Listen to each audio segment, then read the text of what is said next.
Ladies and gentlemen, I'd like to introduce Will Wright.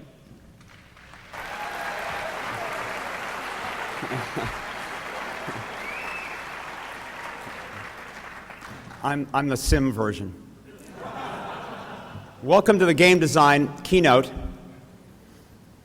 Our speaker this morning has had a remarkable career, sustaining his interest in simulated environments and characters artistically, technically, and commercially for more than a decade.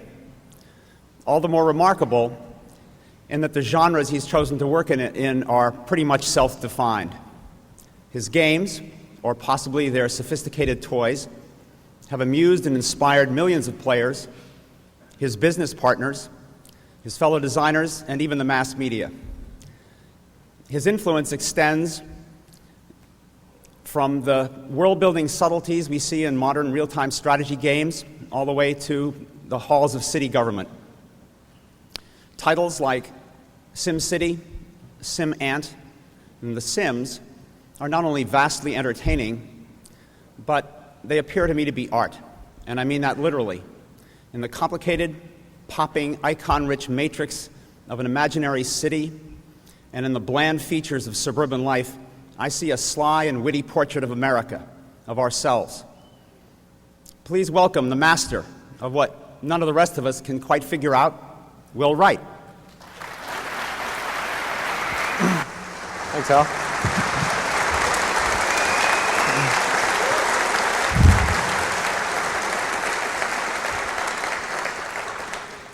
Hi, everybody. Thanks for showing up today. First, I have a quick announcement. The talk that Ken Perlin is giving on character animation, which is happening right now, will be repeated today at 2:30 in the same room. And if you're doing anything with character animation, I highly encourage you to check it out. It's like really cool stuff. So today, I want to basically talk about this. This is a quote by Jack London. You can't wait for inspiration. You have to go after it with a club. So I want to cover a lot of the stuff that I found as a designer to be inspirational. People, topics, subjects, metaphors for the design process, a lot of things. I'm going to go through this rather quickly. So this is going to be somewhere between a PowerPoint slideshow and a low frame rate movie. So I don't really expect you to remember a lot of what I'm saying. I just want to make some brief impressions on you. Maybe trigger some associations that you find useful in your design process, or pique your interest to explore some of these topics further. So let's start with the chair. Now, first I want to ask, how many people in this audience have actually designed a chair? Oh, a fair number. That's kind of surprising. Turns out a chair is a very difficult thing to design. It has a lot of needs, requirements. And excuse my gratuitous animations here. I kind of discovered that feature in PowerPoint and couldn't restrain myself. So at any rate, chair wants to be comfortable, portable, aesthetic, strong, stable. All these things basically have to achieve some balance to make up a chair. And it's really the designer's task to bring these things into some agreement. There are a lot of ways to do this, and I really don't want to talk today about the design process or design methods, because there's a large body of work on that, and it mostly involves a lot of yucky like flowcharts and stuff. I'd rather keep this talk at a somewhat higher level and look at the inspirations for how we achieve these balances. So the first thing I want to cover is this fellow named Christopher Alexander. He's thought about this a bit in an interesting way. He's an architect, urban planner, and to me at least, he's a design superhero. A lot of you have probably heard of this guy. He's written a couple books that I found very influential. Notes on the Synthesis of Form and a Pattern Language.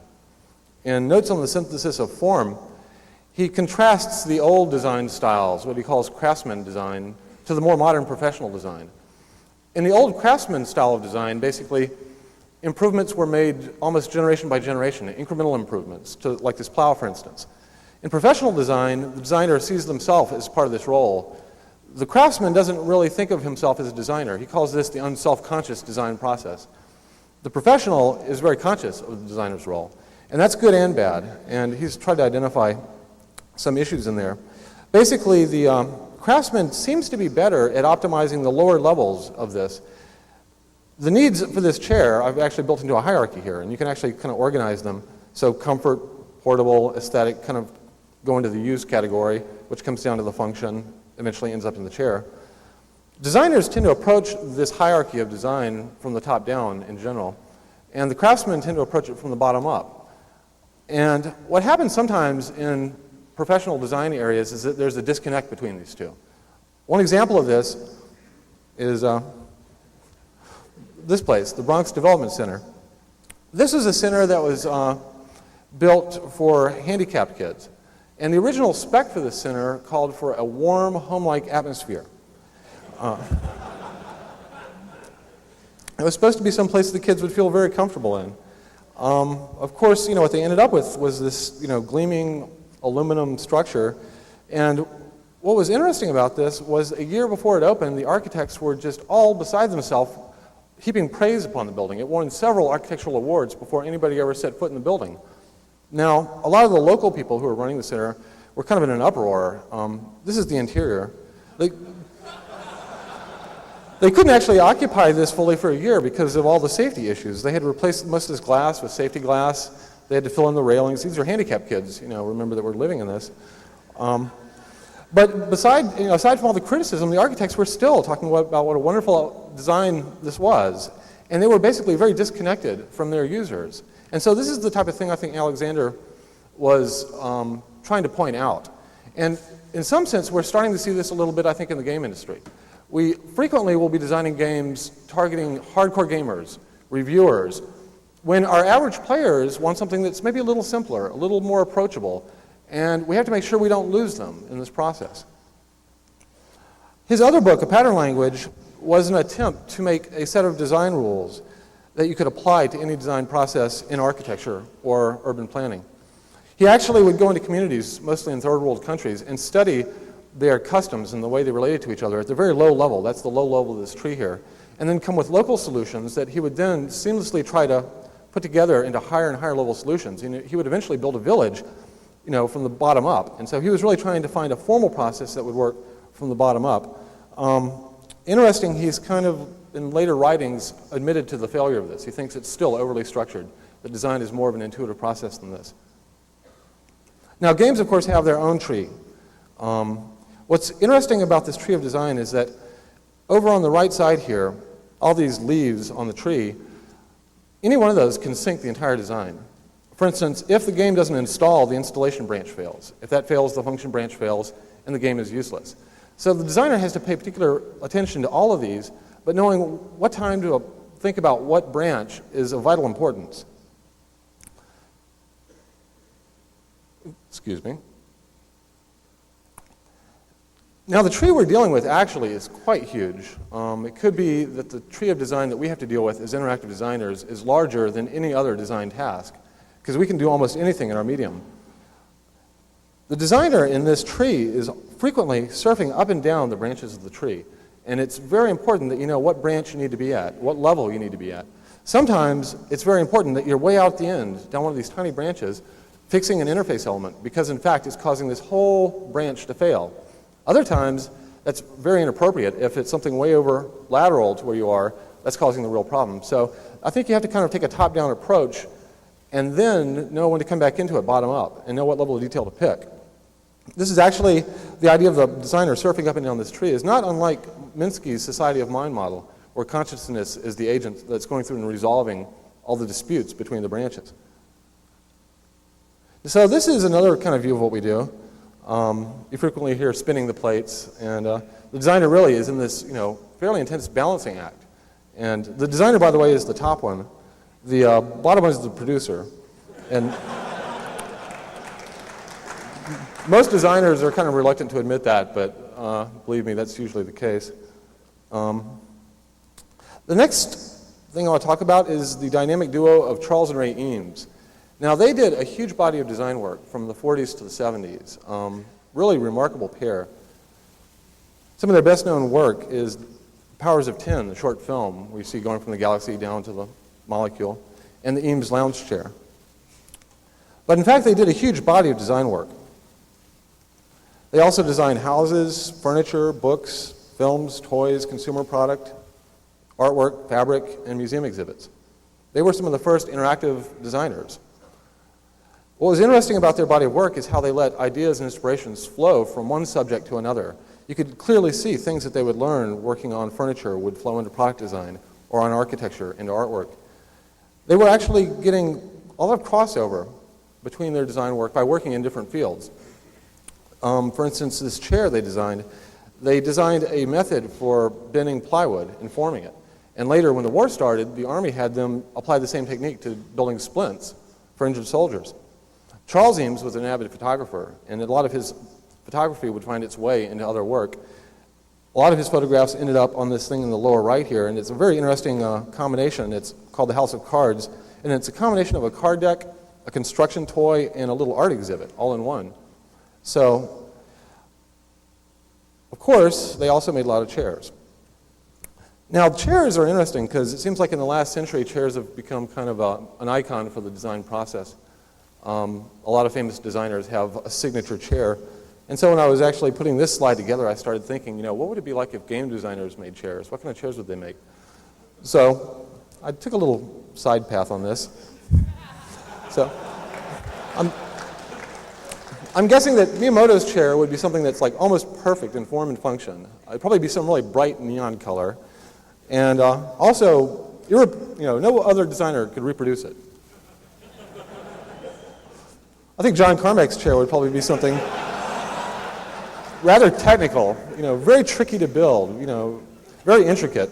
But it's okay because he's going to give the blueprints to anybody who wants them.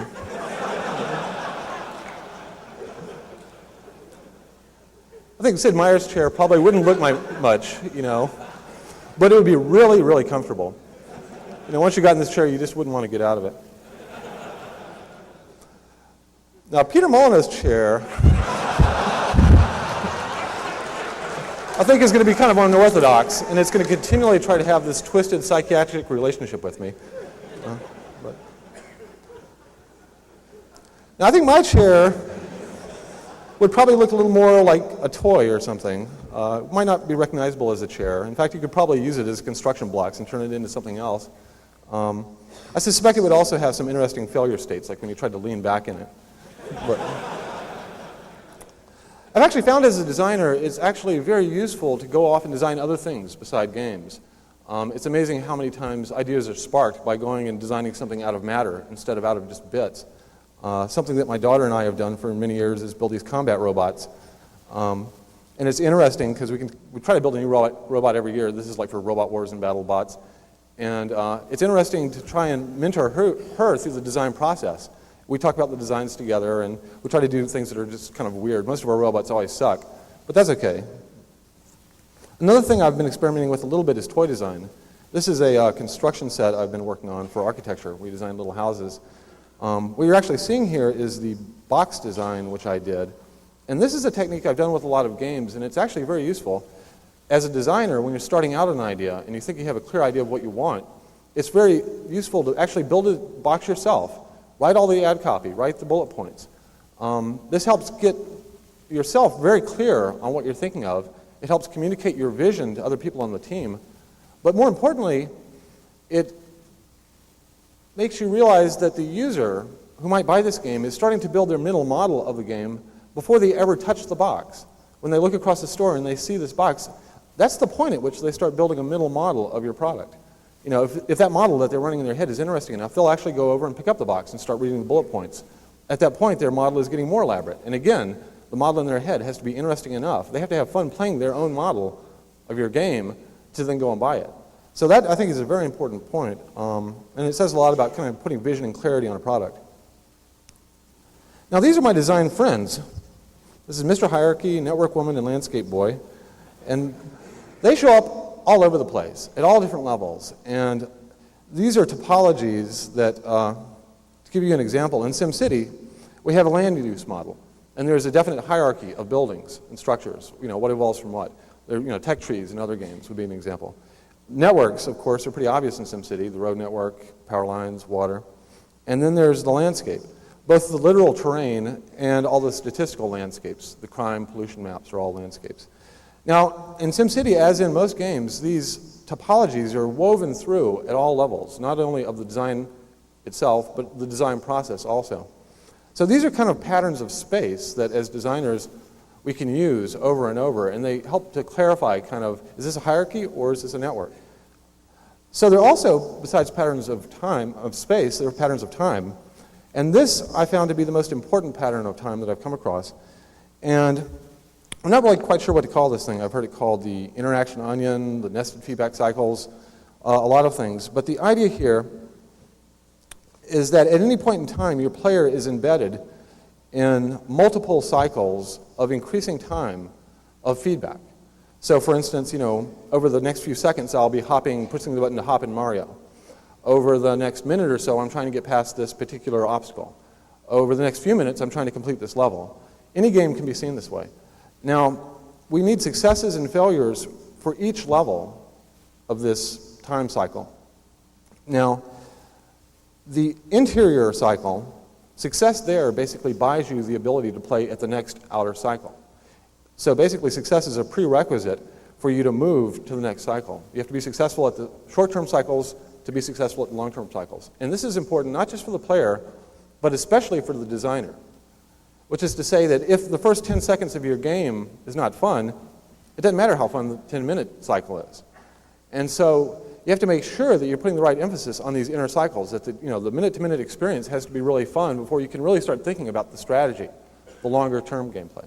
I think console designers get this a lot more than PC game designers, because frequently the first thing they'll do is they'll spend a month working on the control structure. How does it feel? And that's exactly why they're doing this. On The Sims, this is roughly what those cycles kind of mapped out into. We have the basic control structure at the bottom here. Once you learn that, you're successful, you can then move your character and then interact. Then you go to the needs. At that point, have all you need to go and start meeting their needs.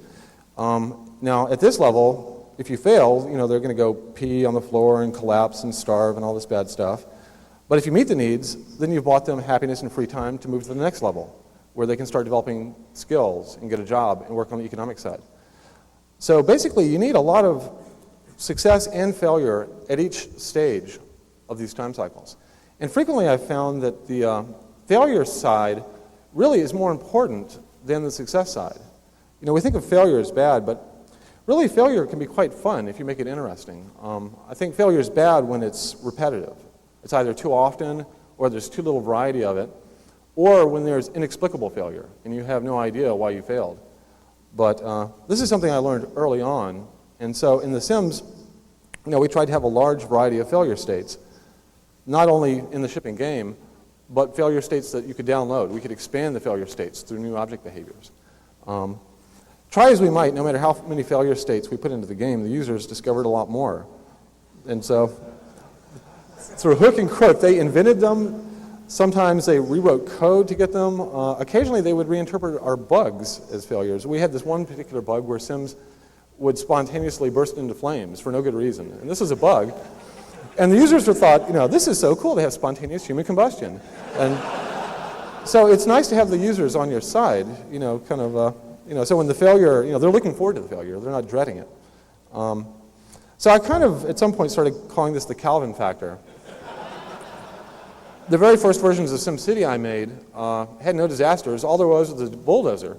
And I couldn't help but notice how invariably everybody would eventually discover the bulldozer and then go attack the city with it. And they'd be laughing and maniacally while they're attacking the city with this bulldozer.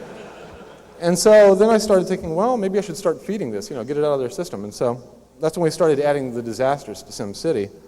But really there's this idea of subversion that I think is deeply appealing to a lot of gamers.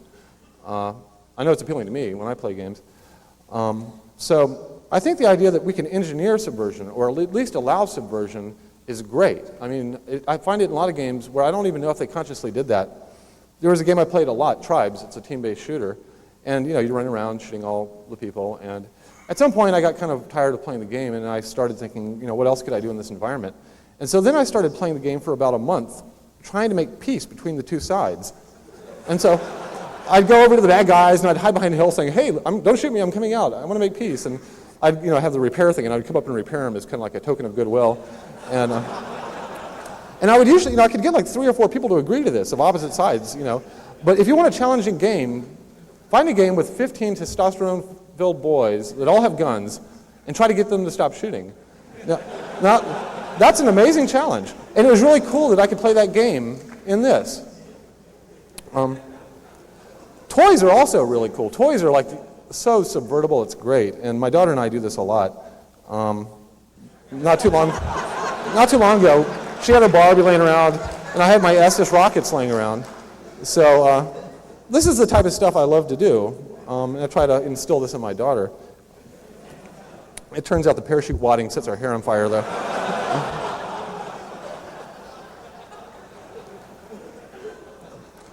Okay, let's move on to something else. Disease. Now, frequently we talk about our games as being addictive, or we talk about viral marketing. I'm really hooked on this game, I can't get over it. And in fact, disease is actually a very useful metaphor in a number of ways, I found. One of the chief things that influences how well a disease spreads are the vectors. Who catches it from what. I've tried to map out the vectors for The Sims here, because I think this is one of the critical reasons for its success so far. It started with computer press, getting good reviews, which got some of the hardcore gamers to pick up the game. These hardcore gamers, which were almost entirely male, would buy the game, they'd play it for a while, oh, this is kind of cool.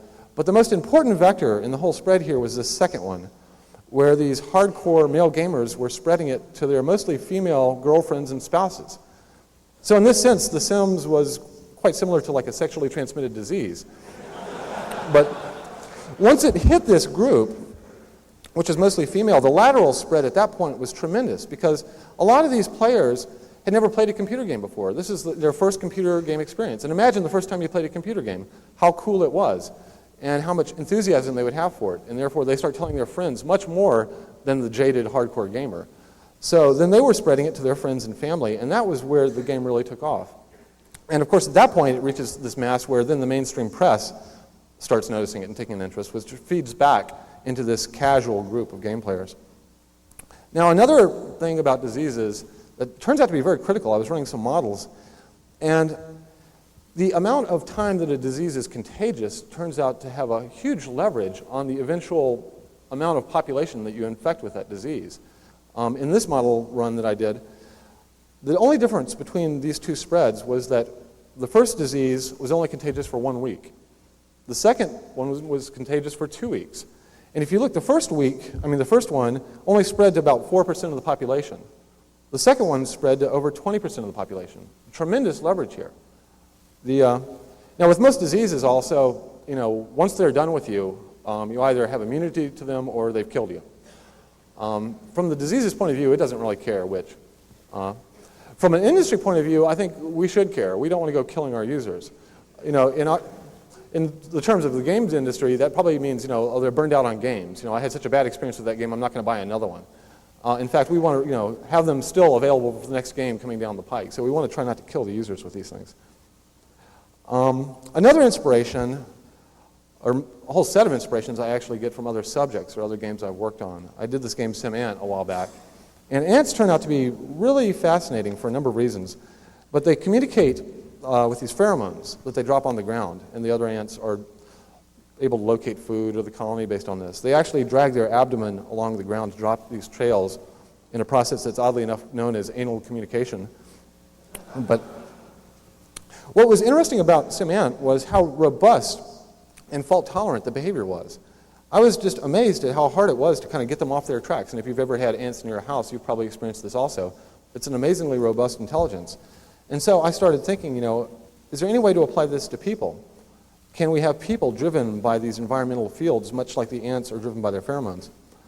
Another idea that kind of came in and made the thing really work is the idea of fitness landscape. And this is an idea from evolutionary biology. How many in this audience have heard of fitness landscapes? Not too many. Well, I'm going to give you a very brief introduction because it actually would take a long time to fully explore this. But the landscape you're seeing here represents a large range of possible creatures. Every spot on the landscape is a potential creature. You can see the axes on the bottom, size and speed. So I can take any spot on landscape and say that is a particular creature. So this creature is fairly large and slow, so we'll call that a cow. Somewhere else on the landscape is something else entirely. Over here, we have something that's fast and fairly small, so we'll call that a squirrel. Now, evolution can be seen as these species evolving over time by hill climbing the landscape. So the The height of the peaks represents a higher fitness, and it just simply means that they'll reproduce more effectively than the ones on the lower slopes.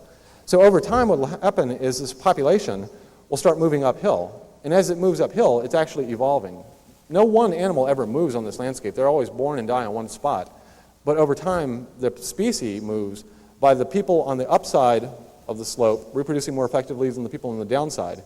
And so naturally, you get these kind of clouds of motion. So eventually, over time, what would happen is these cows would evolve up the slope and turn into something like a giraffe, because now they are large and fast. Now you'll notice the giraffe right now is stuck on this local maxima, which is a big problem depending on how you're applying these landscapes. So once they're on a local peak like that, there's nowhere to go but down. And so the giraffe will be stuck there unless the landscape changes. So in The Sims, we built what we called a happiness landscape. And we had objects actually building the fitness model for the people, in fact, a happiness model. So we have Bob here on screen. He's hungry, mostly, a little bit bored, a little bit lonely. But because he's mostly hungry, his landscape looks like this. The fridge becomes the highest peak. And so he's basically hill climbing. He says that my most happiness will be achieved going in this direction. So he walks over to the fridge, gets a snack, and when he does that, the peak collapses, and this is how we avoid the local maxima problem. Now at this point, he's been fed, and now he's just kind of lonely. And because he's mainly lonely, he looks over here at Betty and says, oh, social, I'll go hang out with Betty. And then he does that, and of course, as he hangs out with Betty, gets enough of Betty, that starts to collapse, and now it's bored. So this is generally the way the Sims work. It was inspired from the SimAnt's pheromone model, but then later this fitness model came in to solve a lot of the problems and eventually turned into this, which worked out very well as a behavioral model. We can also apply these landscapes at a little bit higher level, the gameplay level. This is a map of what we were considering the Sims gameplay landscape to be. Now this is the landscape that the player is going to go over time through. The heights of the mountains here represent difficulty. And so the starting is at the bottom. To get to the top peak, you really want to go right up the middle. Now over on the right side here, this represents social success, and on the left side, material. Those were like the two main things we wanted the player to be balancing.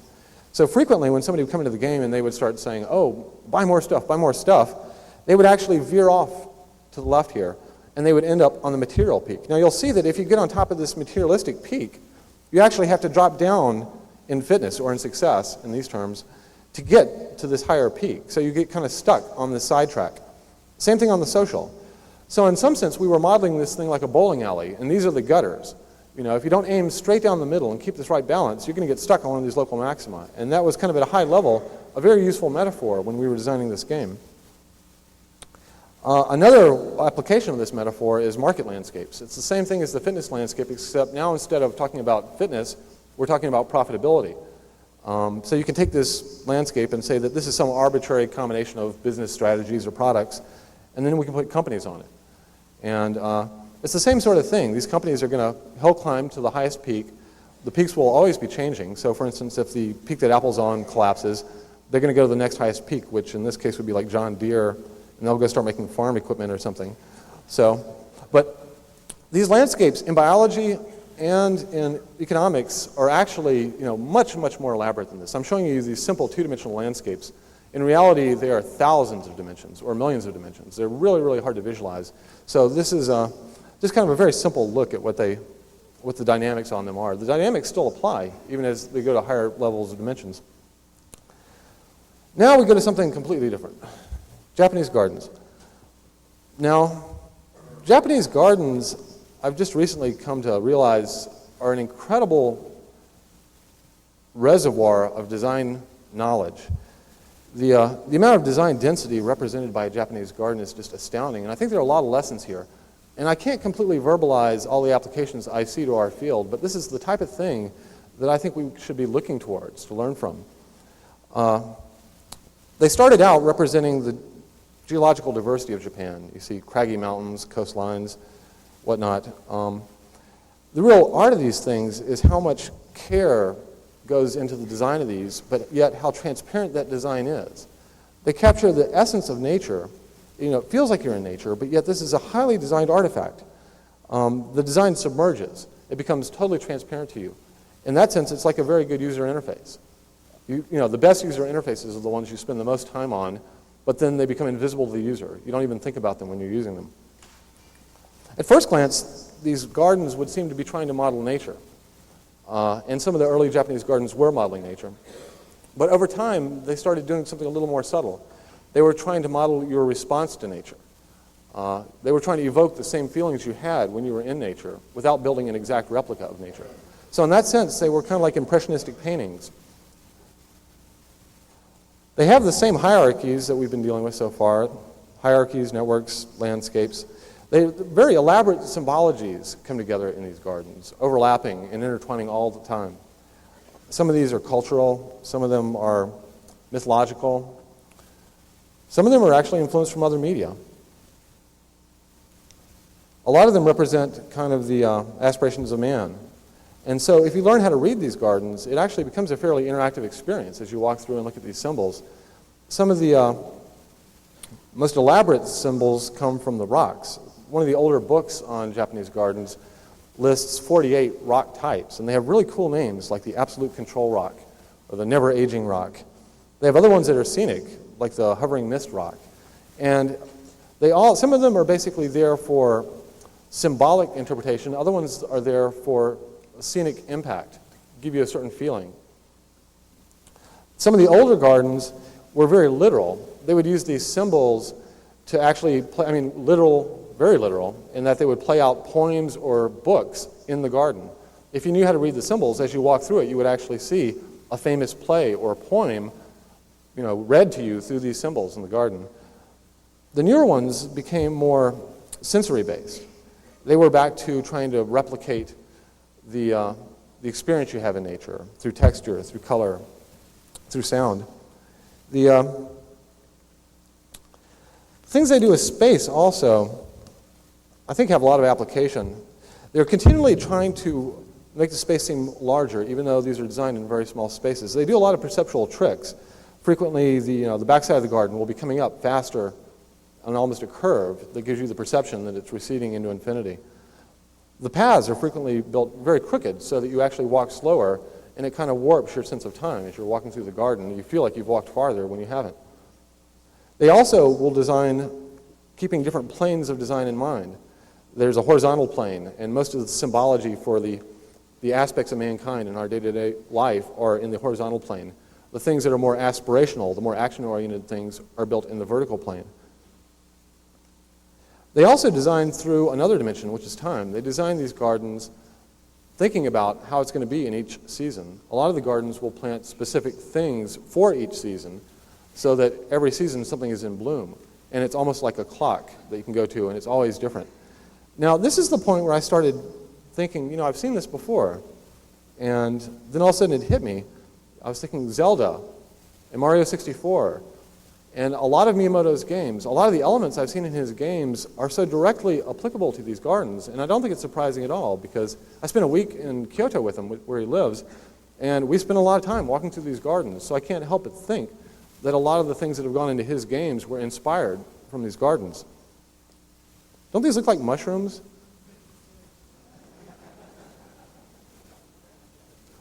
Probably the biggest lesson, I think, from these is that of simplicity.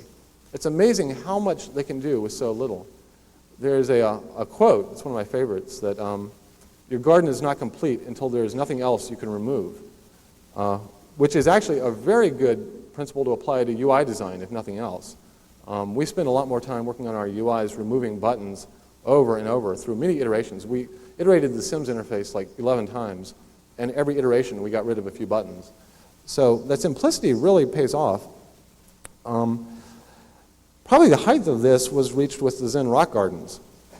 Now, at this point, they stopped trying to imitate the outer forms of nature, and they were trying to symbolize the inner essence of nature. Now, at this point, the garden became more of an abstract tool for mental projection and imagination than it was a garden. And so in this sense, it's actually kind of what they would call a mindscape.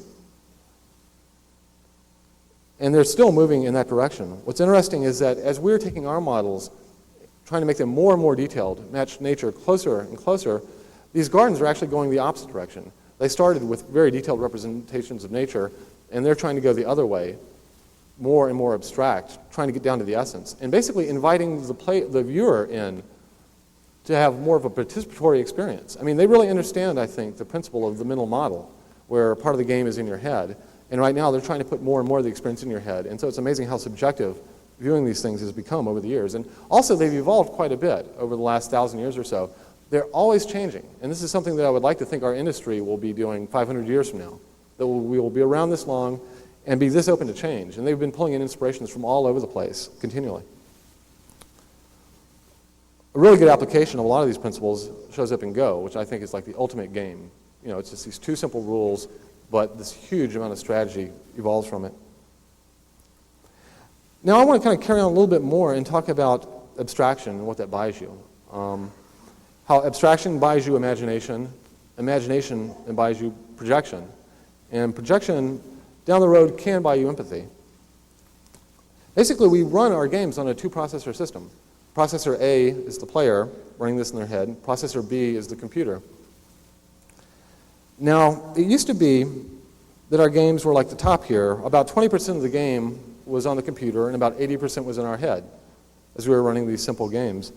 Now it's almost exactly reversed. Now we have these extremely detailed games and we're running about 80% of that world on the computer and only 20% in the user's head. Now, I'm not against these detailed worlds. I mean, I think they're great. I wonder, though, if there's some way that we can find a way to get more use out of the user's head, that imagination that used to fill such a vital role in these games. And so I think it's up to us to struggle for ways to engage the user's imagination more within the game.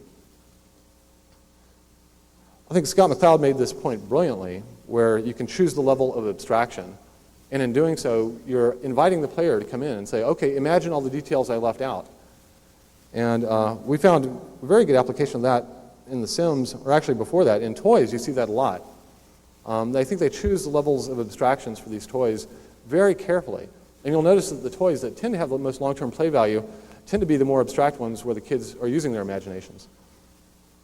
We tried to use this in The Sims. We tried to keep the characters fairly low res, and in particular the way they talked. If you've heard them, they talk in this kind of gibberish, and you see icons above their heads. Because we knew that the second they started speaking real English and you started hearing the same lines repeated over and over, that the whole illusion of intelligence would break down. So instead we fell back to abstraction. And in doing so, everybody can't help but sit there and imagine what the conversation is that these people are talking about. We're actually very good at finding patterns, you know. How many people see a picture here? That's pretty good. Yeah, there's a dog over here. We're even good at seeing patterns where none exist. Which, from our point of view, is probably the most interesting thing to leverage. When we can figure out ways to get the users to fill in the blanks for us, that is just a tremendous win on a number of levels. I want to play you a quick sound clip here, mainly because it's funny, but also because it's an interesting example of how effectively somebody can pull together a model. Somebody apparently, and somebody sent me this over the email, hooked up a bunch of Arnold Schwarzenegger clips to their keyboard so they could just, you know, play it like a keyboard, instantly making him say stuff. And then they would call people up and attempt to have conversations with him talking. Okay. Now, what's interesting is that all the ones I heard, the other person had no clue they weren't talking to a person. They were filling in the blanks so brilliantly. So I'll just let you hear this conversation. Good morning. Hi. How are you? Is it Ken? Yes. Oh, hi, Ken. It's Angel. Yeah. Is it Ken G? Is it you? How are you? Fine. You called me yesterday? Yes. Oh. You know, you talk about basement, my restaurant? Yeah. There's on the shelf, you know, the shelf for, we do shelf and the table? Yes. The shelf and table for the basement, the one we left over for the grocery, we bring the downstairs. That's all we got. We don't have nothing. And another one is, I just bought a... Stop whining. Hello? Yes. That you called me, you said you want to know what in the basement. Stop it! Hello? Who are you? Yes, my name's Angel. This is the health department? I'm Detective John Kimball. Huh? I'm a cop, you idiot. No, it is a health department? Yeah. This is Angel speaking. You called me, you want to talk to me. Hey, I'm a police officer. Huh? I'm a cop, you idiot. Oh. Who is your daddy and what does he do? I don't know, you're not the KMG. You talk to me. Sorry. First, I would like to just get to know you. Oh. Now I want to ask you a bunch of questions. Yeah? I want to have them answered immediately. What the heck? Who is your daddy and what does he do? I called KMG. They called me yesterday. Is it you? Yes. Oh, something like that wrong number then. Probably.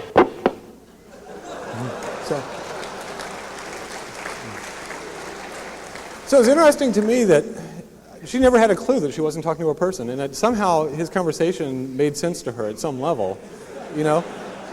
And we could probably build an AI that talked roughly at that level, you know? And it was just the key to it was she thought she was talking to a real person.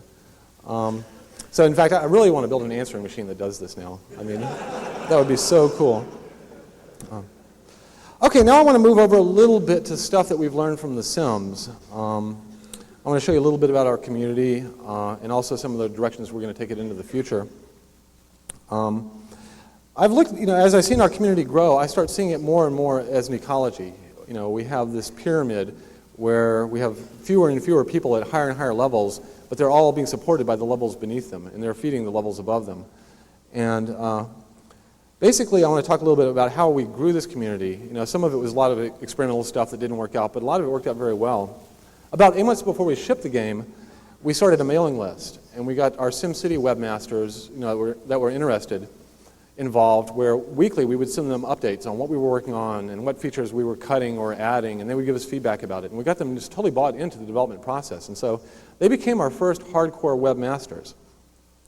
About 4 months before we shipped, we started building custom tools and actually posting them so people could start building custom content for the game before it shipped.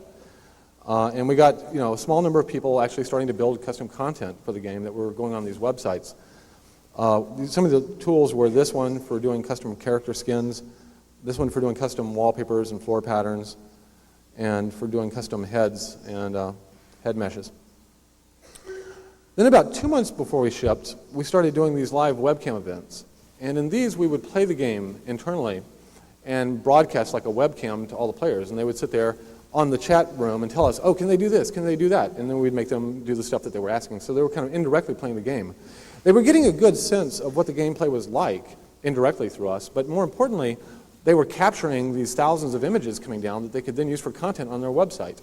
And the websites, there were so many images that they were getting from this web stream that all the fan sites could have different, you know, screenshots.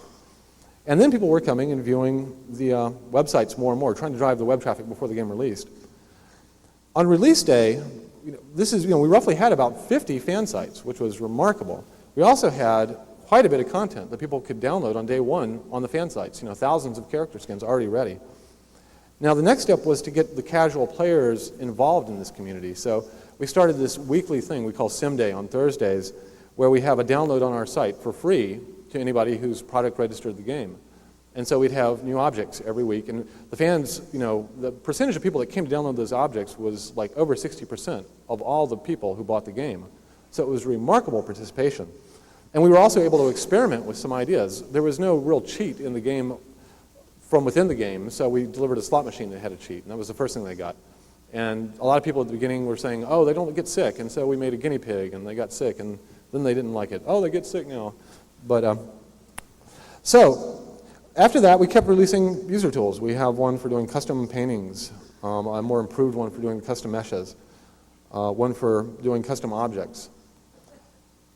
A year after ship, we have kind of a new strata appearing, which are the tool builders. We actually have a lot of fans now building custom tools for the game, helping us. Since then, we've also opened our story exchange, which I'll show you in a minute, and we've run contests continually. So these are some of the user tools. The first tool they did, of course, was the thing that removes the blurring on the naked. That happened about 1 week after we shipped. This is for doing brain surgery on them, basically, changing their personality. Their own character editing tools, which in some sense were better than ours. And then some fairly elaborate object editing tools. And some of these are just now being released. And like the guy working on this one has been working on the thing for about a year. So we have this unpaid guy out here for a year working on this tool for us, and it's great. So today, this is kind of what our community looks like. We've sold over 3.5 million units so far, a little over a year. What's interesting is we have about 700,000 of those people are actively out there in the fan community downloading stuff or going to our website. So we've managed to engage a very large proportion of those people. If you get 1 million copies of a game out there and you can just engage 1% of those people, that's 10,000 people. If you can get those 10,000 people building cool, interesting, creative stuff for you, that's just a tremendous benefit. Now, one thing that's, I think for The Sims, one of the most important reasons we've had such a huge participation in the community is that it's very similar to how when you abstract a character, you're inviting players to come in and imagine what they want to. The Sims is the same thing at a higher level, where in fact the entire product is very neutral.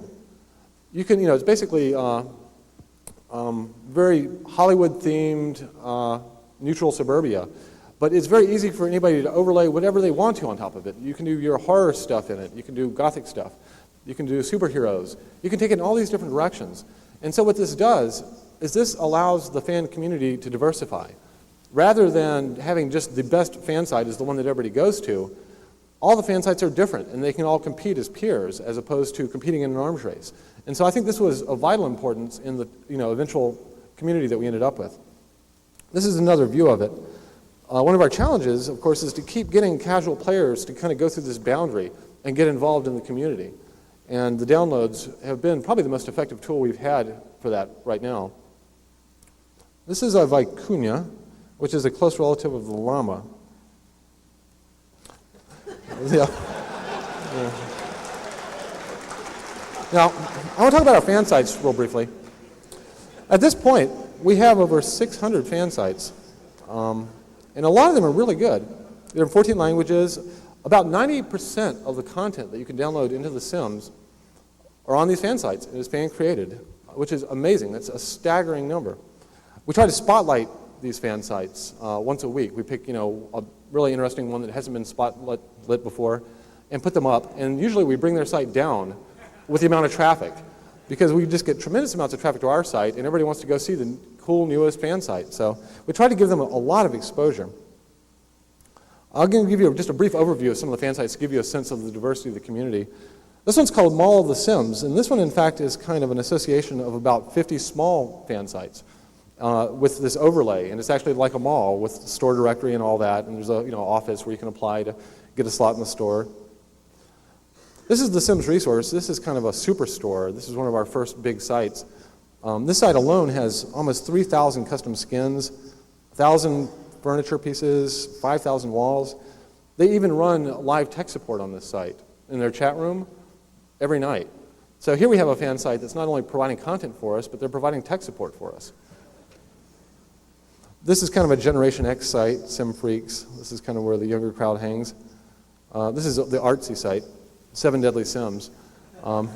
They have themed stuff for each of the 7 Deadly Sims. So you go to Lust for the beds and whatnot. They also run this thing, Sims Deathmatch, which is kind of a cross between The Sims and Celebrity Deathmatch. These little animations where you take your favorite Sim and have them fight Godzilla or whatever. Superheroes were big. They were first, one of our first big things in the world.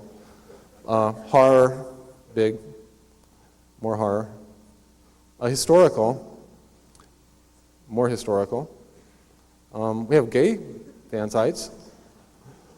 We have retro fan sites. And then we have, Valley Girl fan sites. We have university fan site where you go to learn to play the game. It's full of tutorials and whatnot. Of course, adult fan sites. We have these little fashion boutiques where it'll be one person who's totally into this game and they'll spend a month making one skin and have this whole unveiling ceremony when they show the skin in like these fashion shows and stuff. And some of them are actual fashion designers. And these are like little boutiques, and certain people just love those skins, and they actually have customers that come and download all their skins. We have the upscale sites. So this is the museum store, and they have the Edward Hopper collection. We have the lowbrow sites, tattoo parlor, tropical, a lot of different themes. This site is just for armadillos, if you can imagine that. They have an armadillo pet, and armadillo pictures, and armadillo topiaries, and armadillo skins for your people. It's just armadillos. This is a parody of The Onion, actually a rather good parody of The Onion. That's the Sim. And you can even send your Sim, your custom Sim, in here and find out if they're hot or not. And they get rated by all the other viewers. we have The Sims Estate and Realtors. Now this is remarkable in how boring they made this site. I mean, it's as boring as a real estate site. And it's remarkable in that sense. I mean, but yet they have a lot of houses you can download here, all these different architectures that are available for download. The fan community is so large at this point, there are about 5 large sites that do nothing but report on the fan community. Every day, there'll be 5 or 10 news items about cool things that have appeared on the fan sites. So, next thing I want to talk about a little bit is what we're currently working on The Sims Online and how we're going to take some of the lessons from this fan community and try and apply it to this. I'm going to have to speed up a little bit here. The Sims Online, basically, it's going to feel like SimCity at the high level, but you'll be able to dive into the game. One of the key things about it is that we're going to try to make most of the content that's currently available on the web compatible with this game. So we're going to leverage that huge amount of content that the users have already created and the diversity and let them use that diversity in this environment, both at the character level but then down also at the structure level. We're not going to tell them that they have to build houses. They're going to be able to build businesses, nightclubs, casinos, and we're counting on, of course, bordellos and whatever else they can imagine. We're trying to design this game so that the players' real incentive is to entertain the other players. The biggest earnings in the game will be getting people to come to your lot and spend time there. So whatever it takes to attract people and entertain them to your lot is what you get rewarded for, like the fan sites do right now. And so this game is really more about creativity than anything else. Another thing that is interesting for me when I start doing multiplayer games, I've never done a multiplayer game, so I'm kind of like working in the dark here.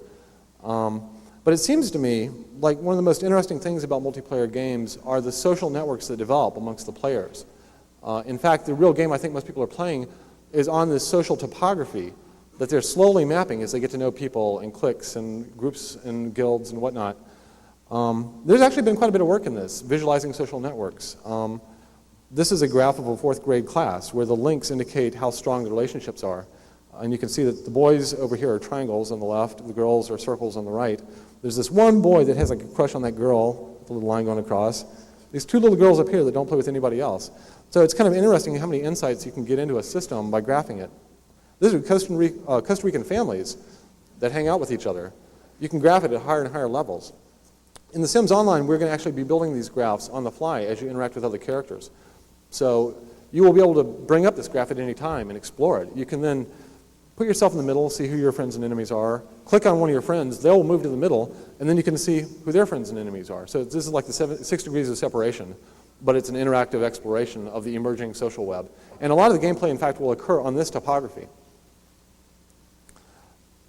Social structures will get higher, too. We'll have clubs and neighborhoods, and they will have their own relationships. And so there'll be kind of a different resolution on the social structures, down from the individual up to the club and neighborhood level. Now I want to go back to thesims.com briefly and talk a little bit about that because I want to move more in the direction of story. We have 1.7 million product registered users on our website, which is a remarkable number. This is out of 3.5 million copies. We get 100,000 unique visitors per month. One of the things we did in the game before we shipped it is we added this feature where people could tell a story in the game. They could take snapshots and caption them, and it was saved out as HTML, which they could upload to our website with like 2 clicks. It was extremely simple, and we were hosting all these. And anybody without the game can view these because they're just HTML. It's JPEGs and text.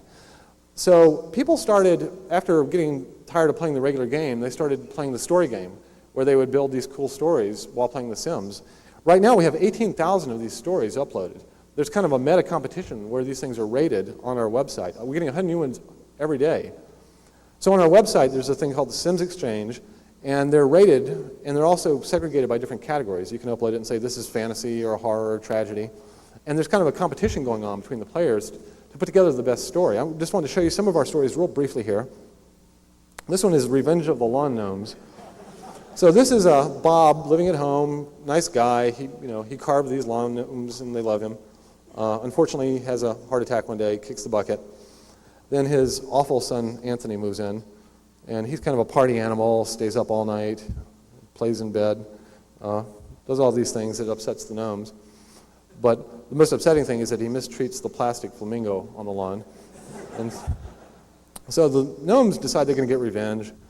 Through all these different failed attempts on his life, like we wanted to push the TV in the tub and electrocute him, but she walks in the room. This goes on and on. Most of these stories are like 50 frames. I'm just showing you kind of the short version, believe me. Eventually, they hire a mercenary army of flamingos. They come in and then jam up the door with objects and set fire to the house. And then old Anthony joins them as lawn ornament. So this is pretty typical of our early stories, using the in-game elements, going for humor. The next story I want to show you is Snowflake Lodge. Now, this one is kind of a I know what you did last summer type of thing. And this one's remarkable for the amount of custom content that they managed to use. We don't have snow in the game, by the way. They managed to do this. They built this giant snow lodge. So basically, these teenage friends come to this lodge for a weekend.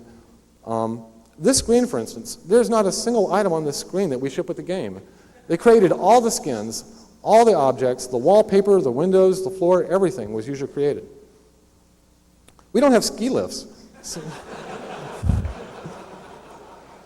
We don't have skiing. Somehow they turned The Sims into a skiing game. They made custom meshes. They made custom groundscape, custom trees and all this, and made The Sims ski somehow. I mean, it just blows my mind. But basically the story here is that her dead lover appears to her in the night, one of the people who showed up at the lodge. She meets him in the forest. They decide they wanted to get married before, and so they finally get married. The next morning, the guy that she came with ends up dead on the lawn. They kind of panic. They don't know what to do. They basically bury him inside a snowman. And of course, the next day he wins the snowman contest. And as the sun comes out, he starts melting, So this is a good example of how the fans are feeding on themselves now. Basically, the content artists are producing enough content where the storytellers can now grab that and do really cool stuff with it. These are the credits at the end of this story. They're actually writing credits as to what fan sites they got what objects from. So there's this nice synergy, I think, happening. Now, this next one's a little weird. Starbucks sucks. Now, what's funny is this isn't Starbucks in general sucks. It's one particular Starbucks on 47th Avenue in New York sucks. And this guy just goes on and on about how he has to wait in line and people answer their old cell phone right at the front of the line and hold up everybody and weird people hang out there all night and homeless people come in and drink the cream and all this stuff. But then at the very end he says, oh, by the way, there's this little coffee cart down the street that doesn't suck. And I'm always wondering who uploaded this story, if it was the guy with the coffee cart or not. Okay, last thing I want to show you real quickly is technically the least impressive, but emotionally I think the most impressive.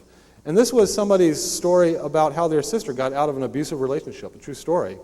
I won't read it to you, it's very long, but basically describes how her sister got into this relationship. The guy seemed okay at first, he turned into a jerk. He started verbally abusing her, eventually got more physical, and then how eventually she got the gets together to call the police and get him out of her life. But you could tell that the game was kind of this catharsis for getting this off her chest and hoping to spread the word to other people who might be in a similar situation. And the fact that a game can be used for something like this is astounding to me. I mean, I really like to think that more into the future our games can enable this type of communication. Now, last thing I want to talk about here real briefly is interactive storytelling. I've always been really happy in my little sandbox, doing these open-ended games, these simulations, and I've always really avoided the idea of interactive story. But at this point, as you can see, our fans are going to basically drag me into it whether I like it or not. So I've been thinking about this quite a bit lately, how we might enable this. What's happening right now is the simulation is going off and doing one thing, and the fans are saying, oh, to hell with that, I'm going to tell my story over this direction. And frequently they're having to take these Sims that just want to, pee and eat and sit in front of the TV, and they're grabbing them, no, stand over here, I need to take this shot. And so they're like these little actors on strike, that you're trying to manipulate to take the screenshots.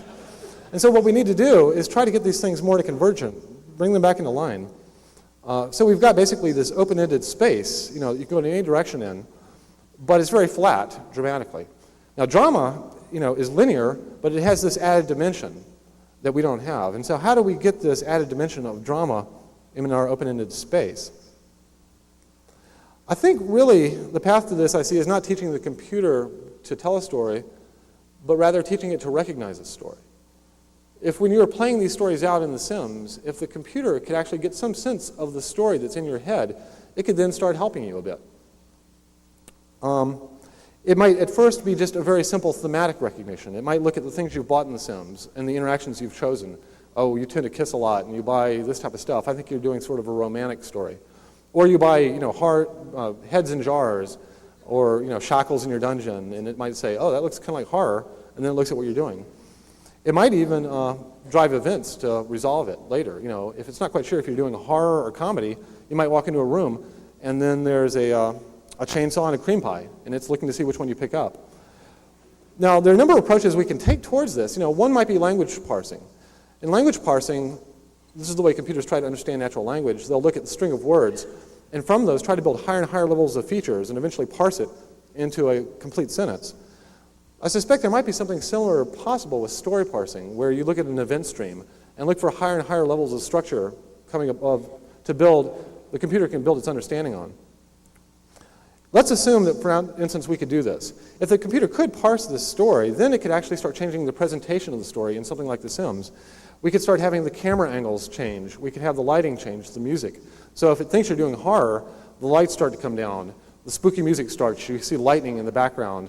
The camera gets really close in, ambient sound effects, all this stuff. And the next step would be probably for the computer to actually start driving the events. Rather than the events being random, they are now events there to support your story. Another way to look at this is that we have users always in the game trying to climb these success landscapes.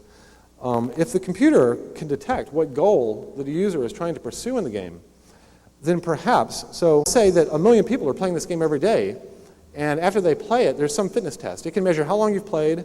Maybe you scored at the end. You give it a 1 to 10. Oh, I really like that experience today. Then it goes back up to the server, and it compares all the results. So at the top level, we can have the server discovering these rules of story. It's not like we're trying to engineer story grammar. What we're trying to do is develop a system to where we have enough information for the servers at the top end to discover this. This is very much like SETI at home. We're doing a vast parallel search, except in this case, we really are using parallel things like SETI at home. So I think long term, this might really be practical. And of course, you can look at different players, and they're going to want to play the games in different ways. So a mapping that might work for me won't necessarily work for you. So at some point, you'll want to classify the players. It might say, oh, that's the type of player that really enjoys the comedy experience. So they get this mapping, and they'll be evolving a certain mapping for that group of players. These other players we know like to kill and torture their Sims, and so we're going to give them a completely different experience. So that's about it on this. Oh, one more thing. Once you've done this, assuming we could do this, which is a big if, I know it's a very difficult target. Once you've finished this, once you've done the parsing, presentation, the computer's helping you tell the story, in essence, you've made a movie at the end, which you can then share with your friends. Maybe you can even go back and edit the camera angles. Other people with the game, you should be able to send this movie, very much like Quake movies we're doing, which was a very cool idea. If you have the engine, it's a very small amount of data I have to send you to send the movie. Or it could be saved out as a JPEG or an MPEG and given around to other people, posted on websites.